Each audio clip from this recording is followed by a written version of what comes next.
తెలంగాణలో ప్రధాని మోదీ పర్యటన నేపథ్యంలో సీఎం రేవంత్ కు పీఎంఓ నుంచి ఆహ్వానం అందింది. ఈ నెల 4, 5 తేదీలలో ఆదిలాబాద్, సంగారెడ్డిలో మోడీ పర్యటన ఉంటుంది. ఈ పర్యటనలో పాల్గొనాలని సీఎం రేవంత్ కు ఆహ్వానం అందింది. ఇన్విటేషన్ అందుకున్న సీఎం రేవంత్ ఆ రోజు ప్రధాని, రాష్ట్ర ప్రభుత్వం తరఫున స్వాగతం పలకనున్నారు.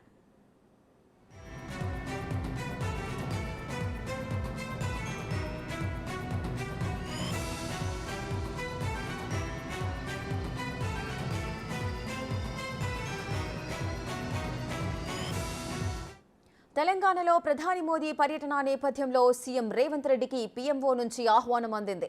ఈ నెల 4, 5 తేదీలలో ఆదిలాబాద్, సంగారెడ్డిలో మోదీ పర్యటన ఉంటుంది. ఈ పర్యటనలో పాల్గొనాలని సీఎం రేవంత్ కు ఆహ్వానం అందింది. ఇన్విటేషన్ అందుకున్న సీఎం రేవంత్ ఆ రోజు ప్రధానికి, రాష్ట్ర ప్రభుత్వం తరఫున స్వాగతం పలకనున్నారు.